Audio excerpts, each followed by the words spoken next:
विद्यार्थी मित्रांनो, स्वागत आहे तुमचं सपनाच होमस्कूलिंग युट्यूब चॅनलमध्ये. आणि आज आपण माय इंग्लिश बुक 7 याच्यामधली एक कविता शिकणार आहोत आणि तिचं नाव आहे द पार्ट्स ऑफ स्पीच. पण सर्वात आधी ना होमस्कूलिंग चॅनल हा पूर्णपणे फ्री आहे.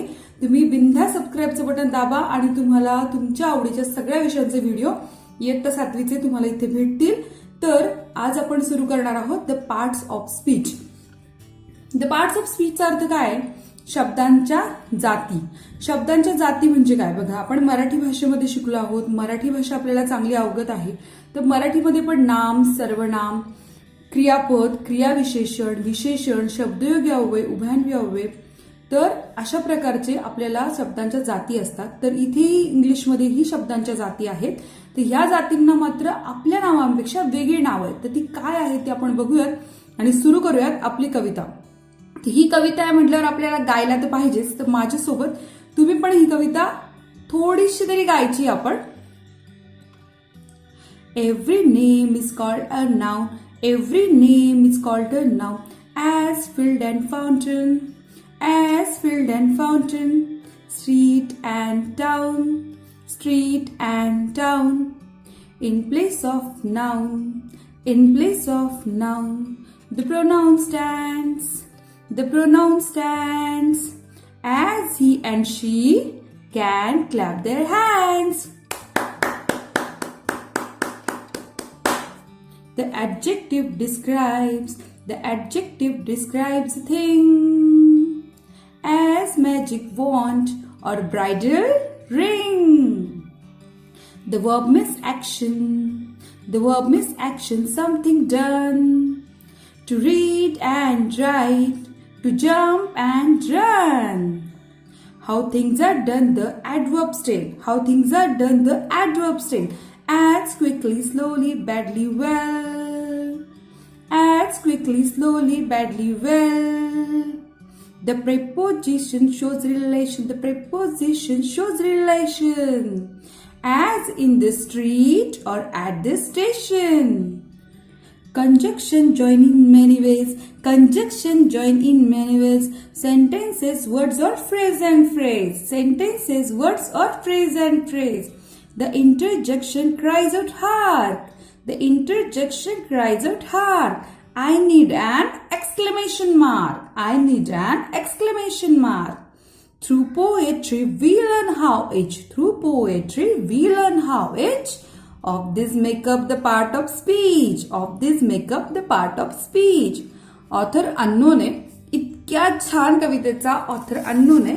पण सॅल्यूट माझ्याकडनं त्या कवीला ज्याने इतकी सुंदर कविता लिहिली आहे. आता या कवितेचा अर्थ तुम्हाला कळाला ना, की तुम्हाला पण इतकी छान वाटेल ही कविता. तर सुरू करूयात आपण याचा अर्थ समजून घ्यायला. त्याच्यानंतर आपण पुढे जाऊया. ओके, तर सगळ्यात पहिलं काय, तर पार्ट्स ऑफ स्पीच म्हणजे शब्दांच्या जाती. इथे आहे every name is called a noun. म्हणजे याचा अर्थ असा होतो की प्रत्येक नावाला नाउन असे म्हणतात. जसं आपण मराठीमध्ये नाम म्हणतो ना, तसंच इंग्लिशमध्ये प्रत्येक नावाला नाउन म्हणतात. आता तुमच्याकडे कपाट असेल, वस्तू असतील, फ्रीज असेल, वॉशिंग मशीन असेल, कुत्र्यांची नावं असतील, माणसांची असेल, मांजरीची असतील, गुरांची असतील, अगदी रस्त्यांची असतील, पर्वतांची असतील, कसलीही नावं असतील, ती सगळी कशामध्ये येणार आहेत? नाउन मध्ये येणार आहेत. ॲज फील्ड, फील्ड म्हणजे सगळ्या जागा. अँड फाउंटन म्हणजे अगदी आपण फाउंटनचं सुद्धा नाव कशामध्ये येणार आहे? त्याच्यातच येणार आहे. स्ट्रीट अँड टाउन म्हणजे फील्ड, फाउंटन, स्ट्रीट, टाउन हे सगळे कशामध्ये येतात?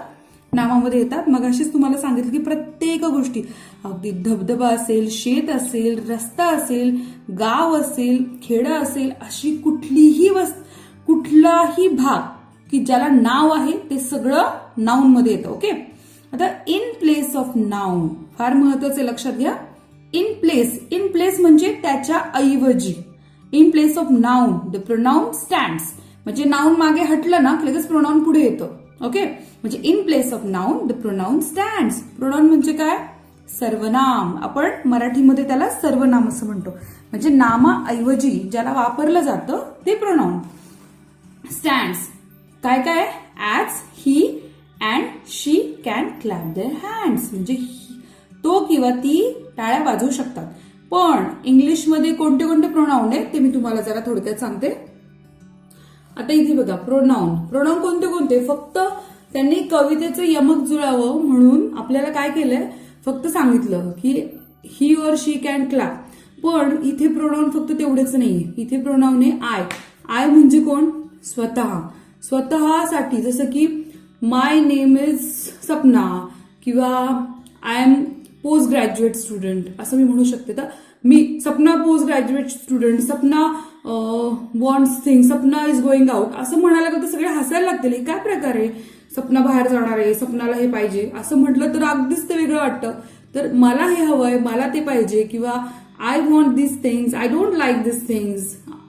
तर सॉर्ट ऑफ दॅट इथे आय आपण वापरतो स्वतःसाठी. वी म्हणजे काय, वी म्हणजे आम्ही कसं की दोघं जेव्हा असतात, फक्त दोघं असतात तेव्हा वी वापरायचं की वी आर गोइंग आउट, आम्ही दोघं बाहेर चाललोय. बोलताना आपण असं नाही म्हणणार ना की Satish and Sunita they are going out. परत आपल्याला दे आलंच आहे, म्हणजे आपल्याला असं म्हणता येत नाही. दुसऱ्याविषयी सांगताना आपल्याला बोलावंच लागतं की वी, आम्ही, यू म्हणजे तू, आणि यू म्हणजे काय, तू किंवा तुम्ही. इंग्लिशमध्ये काय मजेशीर गोष्ट आहे माहिती का, की इंग्लिशमध्ये यू म्हणजे पण तूच आणि यू म्हणजे तुम्ही. तिथे असं नाही. आपल्याकडे कसं आपण मोठ्या वडीलधाऱ्या माणसांना म्हणतो आहो, ओ किंवा ए, अरे. हे आपण एकेरी हात मारताना अरे ए ऐकतोस का, अरे हे पाहिजे, अगं, हे जे आपण बोलतो ना ते आपल्याकडे व्हरायटी. पण इंग्लिशमध्ये मोठ्यांना पण यू आणि लहानांना पण यूच. ठीक आहे. किंवा अगदीच पूर्वी राजांच्या काळात युअर हायनेस, युअर मॅजेस्टी असं बोललं जायचं. पण आता सध्या तरी व्याकरणामध्ये यू किंवा यूच वापरतात, तू किंवा तुम्ही. ही म्हणजे तो, he is a good boy आणि शी इज अ गुड गर्ल, तो किंवा ती. सगळ्या समस्त स्त्रियांसाठी शी, समस्त पुरुषांसाठी ही, हे सर्वनामासाठी वापरतात. इट म्हणजे ते. आता ते म्हणजे कसं, सगळी झाडं असतील, वस्तू, शक्यतो निर्जीव वस्तूंसाठी आपण इट वापरतो. It is a nice house, आपल्या घराबद्दल बोलायचं, it is a nice house. They म्हणजे काय, त्यांचे, त्यांना, त्यांचे नाही. दे हा आपण अनेक लोकांसाठी वापरतो, म्हणजे दे आर गुड पीपल. शक्यतो मॉब असेल, म्हणजे खूप मोठा मॉब असेल, लोक असतील, अनेक लोक असतील, त्यावेळेस आपण काय वापरतो, दे. तर आता आपण इथे प्रोनाउन बघितले आहे. आता आपण वळूया नेक्स्ट लाईनकडे. The adjective describes a thing. आता नीट लक्ष देऊन बघा. The adjective describes a thing as magic wand or bridal ring. आता इथेच याचं उत्तर लपलेलं. नेमकं ऍडजेक्टिव्ह म्हणजे काय. ऍडजेक्टिव्ह हे डिस्क्राईब करतं आणि जिथे डिस्क्राईब असतं त्याचा अर्थ असतो वर्णन. मला पुस्तकावर लिहायला आवडत नाही शक्यतो, म्हणून मी वहीमध्ये लिहित असते कायम. डिस्क्राईब म्हणजे वर्णन करणं. एखाद्या गोष्टीचं जेव्हा तुम्ही वर्णन करताना त्याला डिस्क्रिप्शन म्हणतात. की तुम्हाला सांगितलं की डिस्क्राईब युअर सेल्फ, तुमच्याबद्दल तुम्ही वर्णन करा. किंवा adjective describes a thing. Thing म्हणजे काय, एखाद्या वस्तूबद्दल वर्णन करते. A magic wand or bridal ring. आता जर सगळ्या गोष्टी नाउन मध्ये येतात तर रिंग आणि वॉन्ट पण काय येणार आहे, नाउन मध्येच येणार आहे. याचाच अर्थ होतो की नामाविषयी जो शब्द विशेष माहिती सांगतो त्याला ऍडजेक्टिव्ह असं म्हणायचं. कळतंय का. नामाविषयी फार हुशार आहे बरं का तो, तर हुशार त्याच्याविषयी म्हणून ते काय झालं, ऍडजेक्टिव्ह. आता फार मूर्खपणा चाललाय ह्याचा, काय झालं मूर्खपणा, ऍडजेक्टिव्ह. म्हणजे एखाद्या व्यक्तीबद्दल, नामाबद्दल जेव्हा आपण काहीतरी विशेष लावतो त्यावेळेस त्याला बोलायचं ऍडजेक्टिव्ह. आता इथे the verb means action, something done. आता बघा फार महत्वाचं आहे. द वर्ब मीन्स ऍक्शन म्हणजे काय, वर्ब म्हणजे कृती. कोणत्याही कृतीला, मग eat, drive, drink, throw, catch, sleep, wake up, हे सगळ्या काय झाल्यात तुमचे वर्ब झालेत. कारण त्या सगळ्या काय आहेत, कृती आहेत, म्हणजेच ऍक्शन आहेत. समथिंग डन कारण ते सगळं केलेलं आहे, काहीतरी झालेलं आहे. टू रीड म्हणजे वाचणे अँड राईट म्हणजे लिहिणे. To jump and run. Verb विचार काउंट करायला गेलो तर अमाप वर्ब आहेत, पण तुम्हाला इथे वर्बचा अर्थ समजून घ्यायचा आहे की कोणतीही क्रिया ही वर्ब असते. Okay. How things are done the adverbs tail.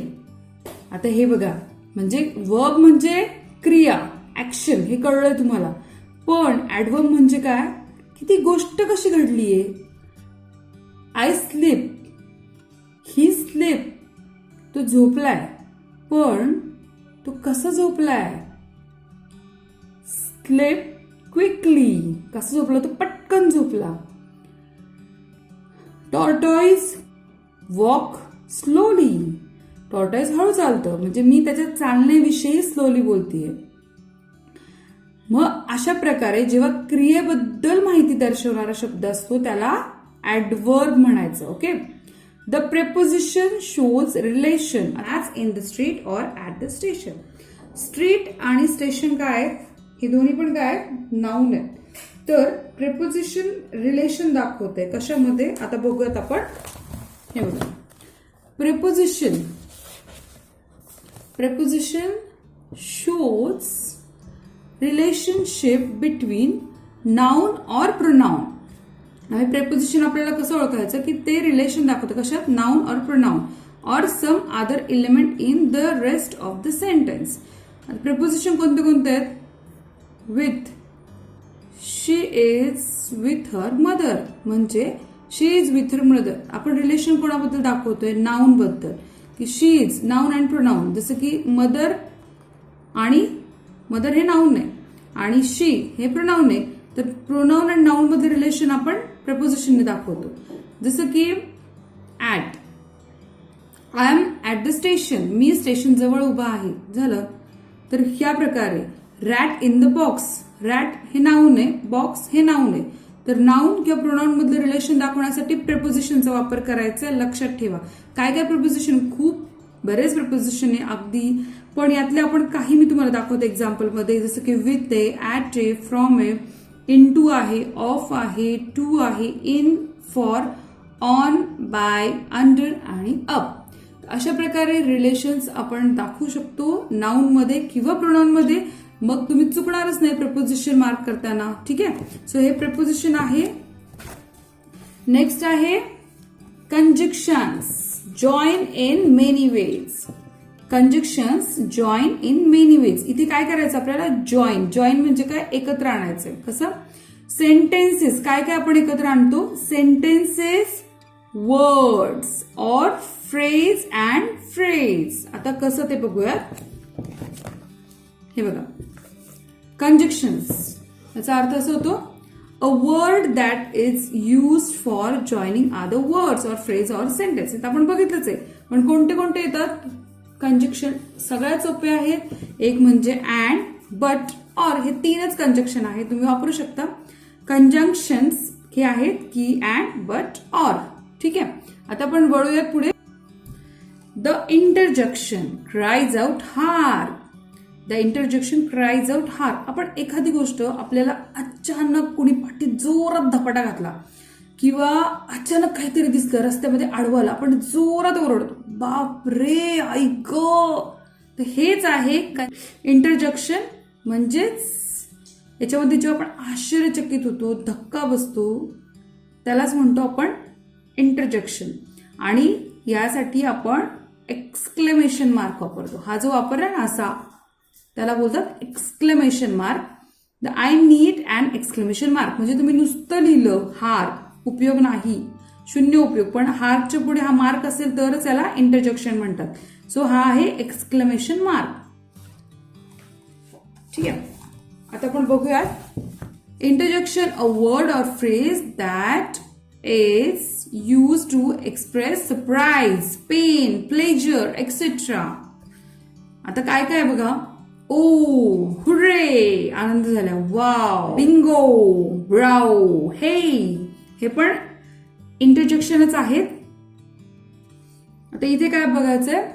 Through poetry म्हणजे या कवितेद्वारा we learn how each of this make up. आणि कशा प्रकारे आपण हे पार्ट ऑफ स्पीच वापरू शकतो, पार्ट्स ऑफ स्पीच आपण बघितलेलं आहे ऑथर अननोन आहे, पण मला खूप छान वाटतं या ऑथर बद्दल की इतकी सुंदर कविता लिहिली आहे. The tree figure shows the different parts of speech and their examples given in the poem. Write appropriate labels in the tree figure with the help of the poem. आता आपण कवितेचा आधार घेऊन ही ट्री फिगर भरणार आहोत. तर सगळ्यात पहिलं red ज्या पाट्या आहेत त्या आपण भरूयात, red boxes. So first will fill up the red boxes. So first is noun, second is pronoun, third is verb, fourth is adjective, fifth is adverb, sixth is preposition, sixth is interjection and seventh is conjunction. हे red boxes भरलेले आहेत, पण हे red boxes भरताना आपण या पानांचा numbers लक्षात ठेवूयात, कारण नाउन्स किती आहेत? 4 नाउन कवितेमध्ये आलेले आहेत. कोणते कोणते आलेत? फील्ड, फाउंटन, स्ट्रीट आणि टाउन. हे 4 नाउन आलेत म्हणून ते नाउन. प्रोनाउन कोणते कोणते कवितेमध्ये आलेत? ही, शी. वर्ब किती आलेत कवितेमध्ये बघा? Read, write, jump, run. Adjective किती आलेत आपल्या कवितेमध्ये? मॅजिक आणि ब्रायडल. ओके, आता आपल्याकडे आहे ऍडवर्ब. द ऍडवर्ब किती किती आपल्याकडे? क्विकली, स्लोली, बॅडली आणि वेल. हे 4 ऍडवर्ब आहेत. आता आपण वळणार आहोत आपल्या प्रेपोजिशनकडे. प्रेपोजिशन 2च आहे, ते म्हणजे इन आणि ऍट. आणि इकडे आहे आपल्याकडे हार्क. तर हा जो हार्क आहे तो इंटरजक्शन आहे. एकच पान आहे त्याला, कारण एकच आपल्याला इंटरजक्शन इथे सांगितलेलं आहे. आणि सगळ्यात शेवटी आहे कंजंक्शन, कारण इथे 2 पानं आहेत आणि त्याच्यामध्ये एक आहे ऍट आणि एक आहे ऑर. तर अशा प्रकारे आपण हा ट्री फिलअप केला आहे. तुम्ही पण हा ट्री फिलअप करा तुमच्या वहीमध्ये आणि तुम्हाला लक्षात आलं असेल आता हा ट्री कसा फिलअप करायचा.